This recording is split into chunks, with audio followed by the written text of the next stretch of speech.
Hey guys, welcome to another Fisher Builds. Today I'm going to show you how I made this barn door with an inset mirror using 3/4 inch MDF, laminated together using rails and stiles, mounting, painting, and hardware.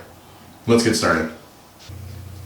So I cut all the 3/4 inch MDF a little bit oversized to what I need, and then I'm going to rip it down precisely on the table saw.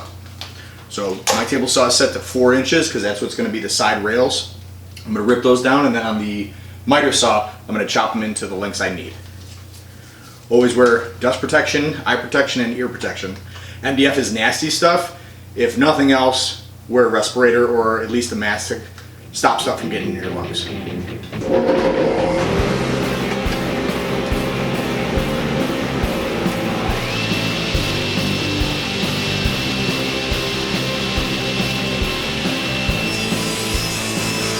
Alright, now when setting up the router bit for rails and stiles, there's a bearing that's going to be the plane that the board stops at. I want that plane to be flush with the fence. So using a straight edge, you press the fence against the bearing so everything's in line, and then tighten down. It doesn't matter on the angle as long as you can get across, because the fence will be the line that you follow. Okay? So now that bearing and the fence are all in line. This fence I actually set up, it has dual dust collection. At the top in the fence that I just used a 2.5 inch hose, and that goes to my shop vac. And from underneath, I have it hooked up to the big dust collector from a 4-inch pipe at the bottom. So it's pulling in both directions, keeping this area clean, and it doesn't mess up the workbench after we're done. Okay, so when you're doing a door or cabinets or anything like that, you always want to make all the cuts, whether it be the rail bit or the stile bit, make all the cuts you have to in one setup, because once you move it, you take it out. If you have to go back, it's very, very hard to get it back exactly the way it was, and then the grooves are not going to match up. You can template it, you can use another board to try to align it. It will always be off by a 32nd or 16th, and you'll never get it back. So I always recommend do the same cuts, do all of them. I'm cutting more than I need to prevent blowout when you're routing. You can have a backer piece, but I'm actually just going to go longer so I can chop out, so any blowout on the end doesn't matter. I'm going to cut it off. So just a thing, if you're cutting an exact workpiece after you've already cut it to size, use a backer board to prevent blowout. Just like sawing, actually more so when you're routing MDF, it can kick up all sorts of dust. You want to wear lung protection, a mask or a respirator is better, eye protection and ear protection.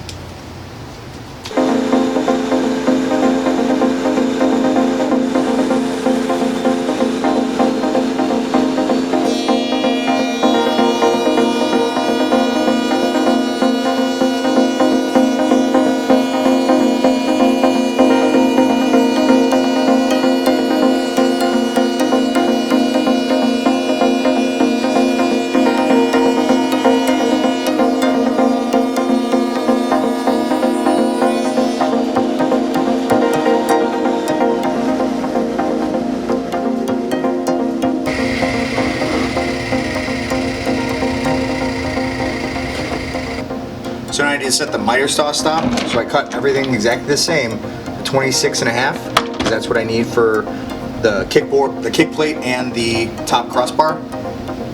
So 26.5, lock this down, it's a nice straight piece. Alright, so now that I got the miter saw set to 26.5, I'm just going to cut a couple pieces for the top part, just so I have them.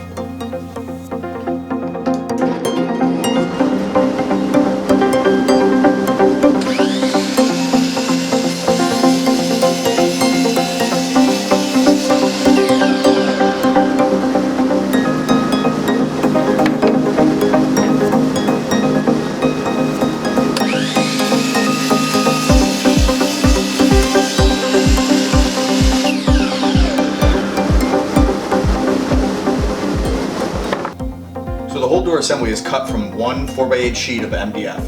It's 3/4 inch thick. It's going to double up and it's going to be 1.5 inches, which is a standard door thickness. Cut out the door using the table saw and a rip saw. got it to the exact size I need, and then built around and measured the rails and stiles with the mirror to get all the pieces. This is the biggest glue up I've done to date. I don't have the nice silicone brushes, so we're just gonna make do with some chip brushes. Okay, so I'm gonna start in one corner after I put glue on it, and then tack it here with one pin so it acts as a pivot, and then I'm gonna align it on this end. Then I'll go through and I'll brad it down so that it holds. Then I'll start and just work my way around, doing all 3 pieces. Then we'll slide the mirror in. It has 2 pieces of 1/8 inch hardboard backer. I tried to get a 1/4 inch mirror piece. I couldn't find it. It's 1/8.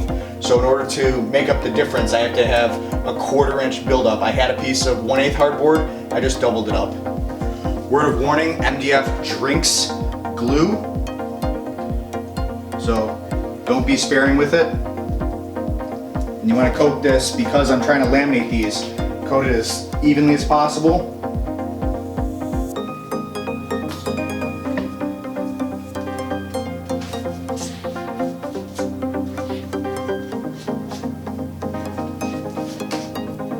Get this as flush as humanly possible.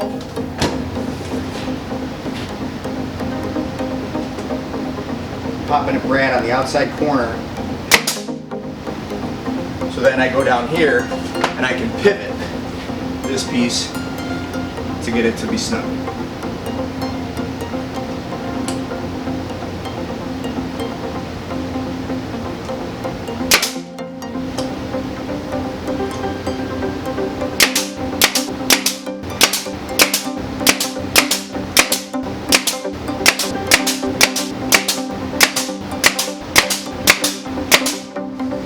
Okay, 1 piece down, 2 more to go. That's 2 more of the same. Piece number 2. Okay, same deal. This time I'm going to slide it into place. We call this negotiating.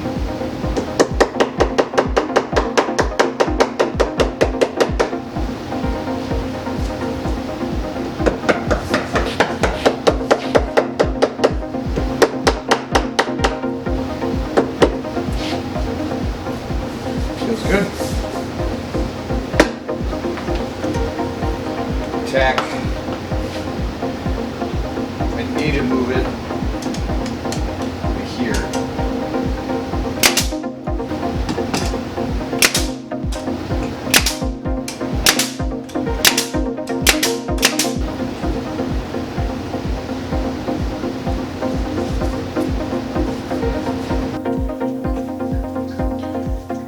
This one is going to be a little different.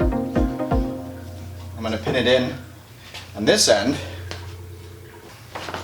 so that I can put the mirror in and then squish the 2 tops together.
And the door is assembled.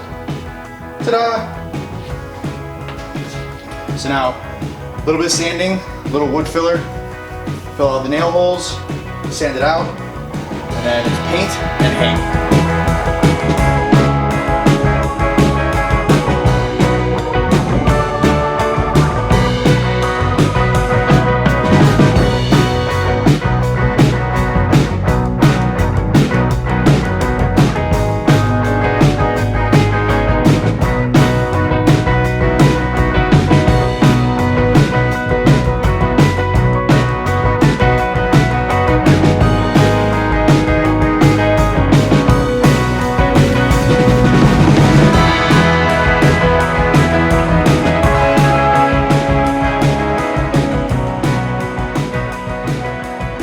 Alright, so now we've sanded the entire door, sanded all the nail holes as well as the edges. The edges had a little, a hair difference from the lamination.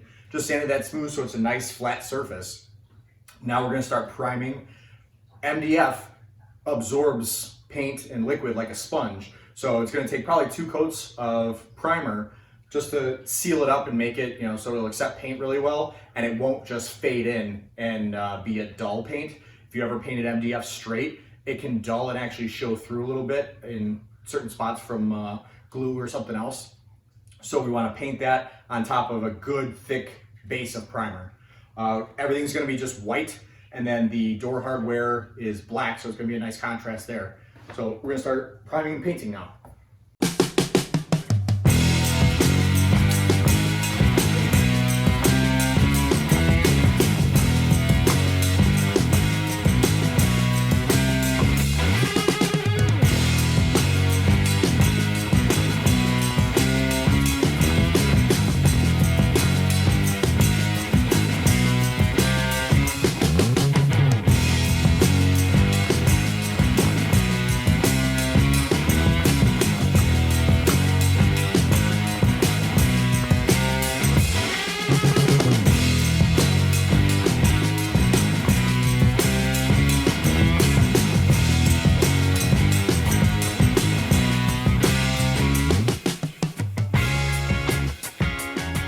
Okay, so the door is going to hang right in here.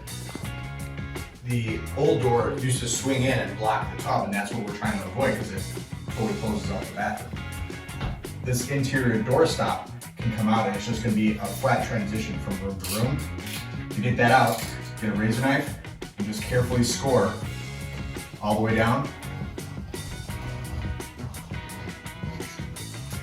Do it on both sides, and then just piece by piece pull it down. Should come out pretty easily. There might be some nail holes in there, but again, you're going to do wood filler.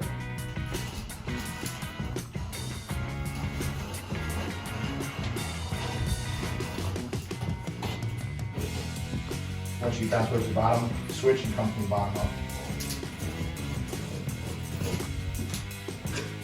And I start with a flathead screwdriver.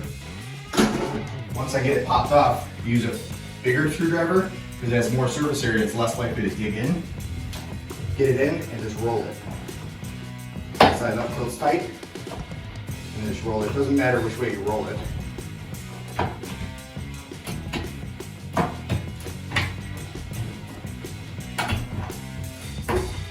And you're just using that flat surface as leverage to pull this away from the wall. Well, this is put on the staples.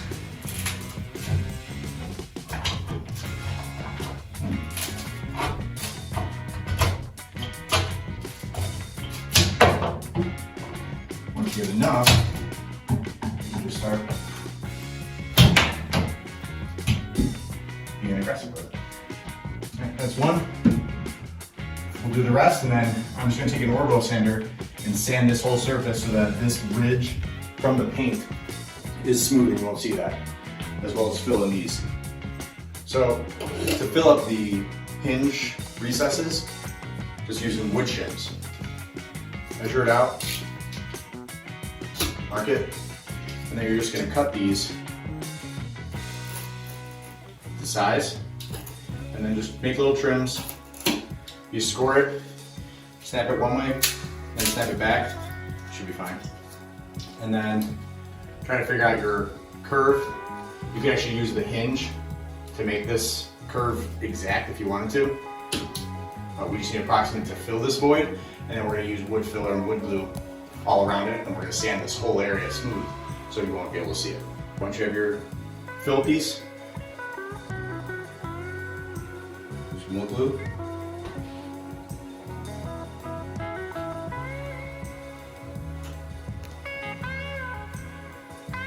And the priority is this edge, because this is going to get filled with wood glue, or wood filler, and then sanded. So prioritize the edge. Stick that down. Because it's vertical, you can't really clamp it. Just take a piece of painter's tape, just to hold it up while it tightens up.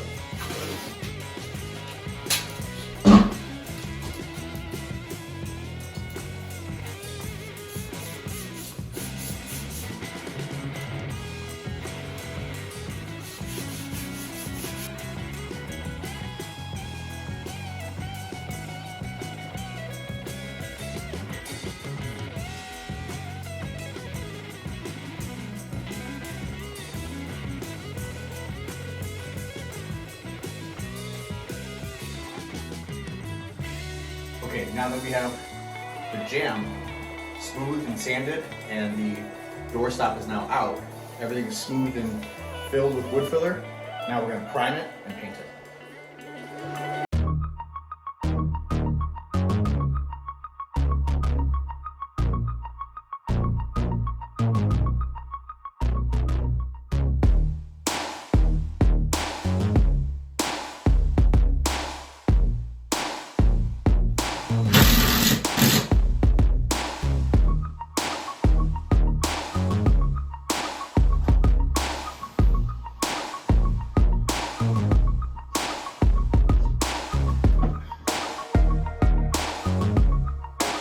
Alright, so I pre-measured and pre-marked where the rollers are going to go that the door hangs off of, and now I'm just drilling through. Put a backer piece on the bottom side and clamp it down so that you don't get blowout when you come out the finished side.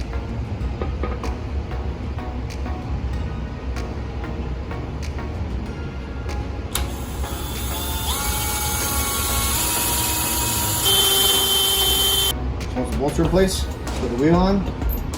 Each one gets a washer and a nut.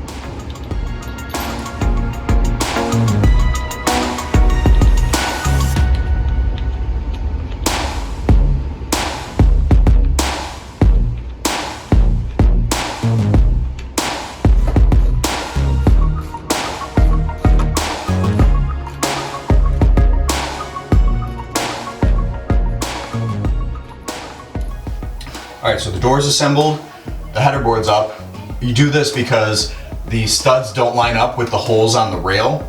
So you put one of these up, it's just a 1x4, and that gives you this much room that all you need to do is put it in a small hole and you're going into hardwood, not into drywall. Kits come with anchors that you can put into drywall. Don't use them. The weight of the door can actually pop the drywall off the wall. So do these right into studs, every single stud going across 6 feet. I got 2 screws in, 3 inches. So it should be strong enough. I'm going to pre-drill on this end using a brad point.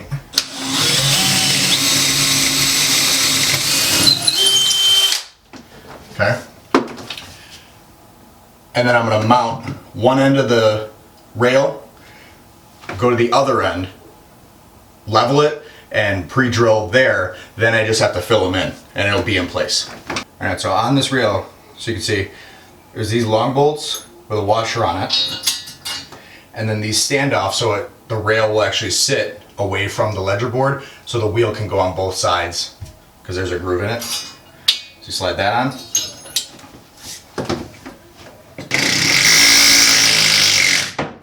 And I'm not going full tight, leave it a little loose so that I can level it. Okay, so I held up the rail with the spacer on it, with the level on it, and marked a dot on this side. I'm going to drill on this side, mount the rail, and then fill.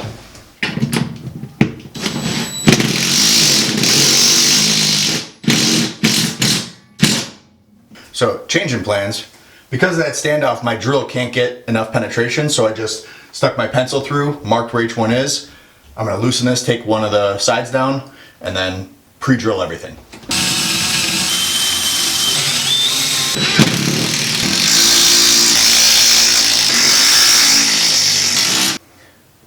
Very important note, the brakes to stop the door where you want it to stop, put on before you bolt it up. Especially if you're really close to a wall, you can't get it on. So I just had to take the whole rail down and put the brakes on first. But for you guys, hopefully this will help you. My wheels are on.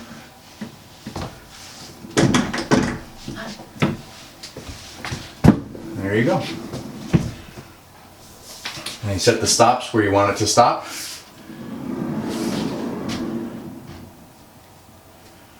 There you go. So this little T, normally you'd screw it into the floor, but I'm actually going to use it, instead of drilling into the tile, I'm going to use 3M self-adhesive just on the back. And if that's not strong enough, I can get a stronger adhesive, or I could tap and drill into the tile.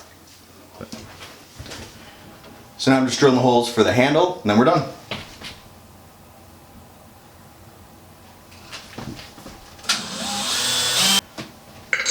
Now it's just a flat plate on the back with a groove you can put your finger in.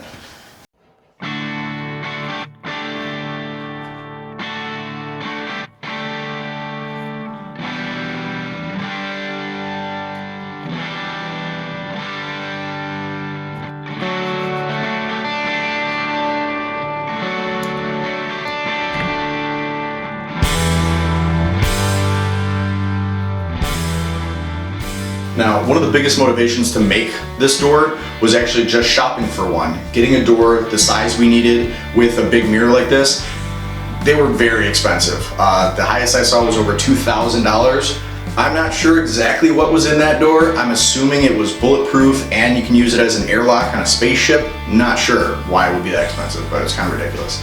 All in all, this entire setup was less than $250. Just the door itself, retail, was over $250. So it justified the DIY. Took a little more time than obviously buying everything pre-made, but it was fun. We like to build, so DIY over buy, absolutely.